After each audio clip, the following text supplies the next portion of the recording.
Voilà, alors l'année dernière, nous avions déjà commencé une petite saison. Beaucoup d'entre vous d'ailleurs étaient des réguliers. On aurait dû faire un abonnement puisque vous étiez tellement réguliers qu'on aurait pu faire un ticket d'entrée un peu plus favorable pour la saison. Mais bon, comme vous n'avez pas été récalcitrant, comme vous n'avez pas protesté, on s'est dit qu'on allait vous réinviter cette année dans la même formule que l'année dernière. Alors l'année passée, souvenez-vous, nous avons d'abord commencé la saison, je dis souvenez-vous, par voilà, Steve Hoeben, un vieux copain du milieu du jazz, un liégeois. Et en réalité, Steve Hoeben était venu à l'invitation de Xavier Valandruel, qui est un de mes plus vieux amis, et de moi-même, parce que c'était une forme de soutien aussi, la venue de Steve Hoeben à la revue Mayak, dont Xavier Valandruel est le rédacteur en chef. Pourquoi je vous explique tout ça? Simplement pour vous dire que si l'un d'entre vous ou l'une d'entre vous a un coup de cœur particulier pour un groupe qu'il trouve intéressant, alors après on va mettre des critères de sélection quand même, parce qu'il ne faut pas non plus qu'on invite n'importe qui, on a envie vraiment que ça soit de la qualité, mais n'hésitez pas à nous adresser vos coups de cœur et à vous associer à la programmation. C'est en fait une association de copains, on espère qu'elle s'étendra et que de plus en plus on pourra choisir ensemble la sélection des gens qui viennent ici. Le deuxième concert, ça a été celui de Tiny Legs Team. Ben là encore, c'est un coup de cœur, c'était pas le mien. C'est Pierrick qui avait vu Tiny Legs Team au festival de jazz, ou à Moucron, dans un concert de jazz à Moucron. Et donc voilà, Pierrick, il m'a dit, et j'ai confiance dans la compétence musicale de Pierrick, il m'a dit, c'est vraiment un bluesman extraordinaire, vous avez pu le voir vous-même. Tiny Legs Team, ça a vraiment été un très très grand moment de blues à la guitare, acoustique, un virtuose de la guitare, un type sympa en plus, charmant, rigolo, bilingue, mais plutôt flamand. Et donc c'était vraiment très, très bien. Le deuxième concert, c'est Mathéo qui a dit, moi j'ai envie de faire plaisir à un groupe régional qui s'appelle Sipéruche, où il y a notamment Jonathan Haug, qui est partie prenante dans ce groupe. Ce sont des gens de la région, des Lillois, des Poustertois, des Cominois, bref.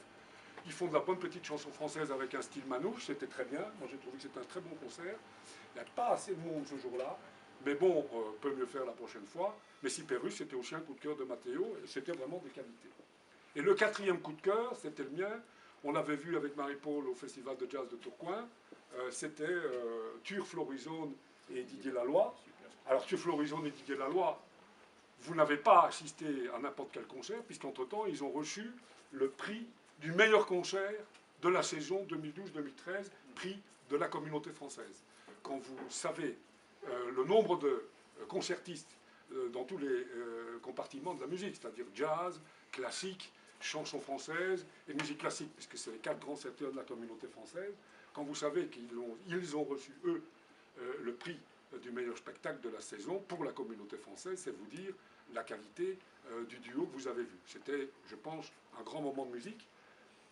Thuir Florizone, c'est quelqu'un que je suis depuis très longtemps, sur le plan en tout cas discographique, et je peux vous dire que cette année, grâce à ce prix, c'est pas parce qu'il est venu à Comines, mais quand même on l'a aidé un peu, grâce à ce prix, il a tourné dans tous les festivals, et il était une des vedettes du festival de Middelheim, de jazz à Anvers, le parc Middelheim, hein, vous connaissez, c'est un des plus grands festivals de jazz en Belgique. Eh bien, il était une des têtes d'affiche du festival Jazz Middelheim, et il semblerait qu'il fasse une grande tournée avec Didier Laloy en France l'année prochaine, qui est promise à un grand succès. Voilà, pourquoi je vous parle de la saison passée? Parce qu'on n'avait jamais demandé à la presse de s'occuper de nous jusqu'ici, parce qu'on s'est dit on va d'abord commencer par faire une petite saison intimiste en disant aux copains, aux voisins, parce que c'est ça un petit peu le phénomène de nos petits concerts, c'est que, eh bien, il y a les voisins, aujourd'hui, ils travaillent encore, ils sont tous des indépendants comme nous, donc nous, on a terminé un peu plus tôt que d'habitude, mais eux, ils sont encore dans leur boucherie, dans leur magasin de photos, dans leur magasin de produits bio, un peu plus loin. Vous voyez, je les cite, je fais de la pub. Et donc, ils ne sont pas là maintenant, mais ils sont réguliers. Baby Lux aussi, qui vient chaque fois, Francis Capierre. Enfin, il y a toute une série de gens qui sont du quartier, qui ont leur commerce ici dans la rue ou à proximité, et qui viennent. Donc, c'est le rendez-vous un petit peu des gens de la rue. C'est un petit peu ça le but du jeu aussi, c'est de faire rencontrer les gens à une occasion où on écoute en même temps de la bonne musique. Donc, nous procédons par réservation, par email, c'est ce qu'il y a quand même de plus facile. On va vous demander à ceux et à celles qui n'auraient pas encore laissé leur adresse email de la laisser ici. On s'engage à ne pas utiliser votre adresse email pour autre chose que pour les invitations au repas. Comme il faut s'inscrire pour venir au concert, vous choisissez la formule. Ou bien avec repas, ou bien sans repas. Les prix, avec repas c'est 30 €, sans repas c'est 10 €. Voilà, c'est tout simple, et après vous consommez ad libitum sur votre compte ou avec vos amis si vous le souhaitez. Bien, ça c'est la formule. Alors cette année, qu'est-ce qu'on va faire? 4 concerts, pas plus, pendant le cours de l'année, parce que le trop est l'ennemi du bien, tout le monde sait ça. Et donc, puis on a des agendas chargés, donc voilà, il faut essayer d'intégrer le week-end possible. On a un bon retour des artistes de l'année dernière, ce qui fait qu'il s'est dit déjà, à travers le petit cercle de jazz, c'est vraiment un petit cercle, hein, le jazz, le blues, tout ça, même la chanson française en Belgique, c'est quand même assez restreint, tout le monde se connaît. Et donc, le bruit a circulé pour dire qu'à la commune on était bien reçus, ça se passe bien, les vins sont bons, les spectateurs sont excellents, et c'est vrai, on a une qualité de silence dans nos spectacles jusqu'ici qui est parfaite, on fait bien la part des choses entre le concert et après le verre qu'on a envie de boire ensemble, et quelquefois on va traîner ici jusqu'à des heures pas possibles, mais c'était vraiment, c'était très sympa, et ça n'a jamais nuit à la musique. Je pense que ça c'est extrêmement important, c'est qu'il y a un respect des musiciens, et les musiciens ont bien senti ce respect. Donc, Arno van Dongen, Steve Huben, je le sais, Thuur Florizone, etc., ça passe bien, à tel point que, en téléphonant à Pierre-Paul Jacques et Jean, qu'on connaît, parce que c'est dans le carnet d'adresse des bons musiciens, et qu'on voit de temps en temps dans d'autres festivals, ben, ils ne nous disent pas non quand on les invite à venir à Comines, et ils acceptent de jouer pour une jauge de 80 à 90 personnes. Je ne sais pas si vous mesurez bien, après j'aimerais bien que vous le disiez ça, parce que c'est fort important, je ne sais pas si vous mesurez le bonheur que vous avez d'avoir justement une jauge de 80 à 90 personnes. C'est vraiment un luxe suprême de pouvoir organiser des concerts de qualité dans des petits endroits avec des petites jauges.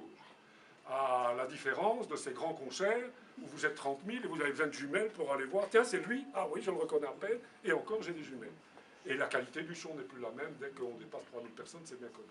Donc ce qui est intéressant ici, c'est que vous avez une petite jauge avec des gens de qualité qui viendront continuer à se produire ici. Alors qui va se produire? Et donc quel style de musique? Au départ, moi évidemment je suis un fou de jazz et donc j'étais un peu exclusivement jazz, mais en vieillissant on devient de plus en plus éclectique, n'est-ce pas Marie-Paul? Parce que Maria-Paul est une fan de jazz, de classique, et elle vient écouter du jazz, c'est très beau. Et donc on a envie d'être éclectique dans notre programmation.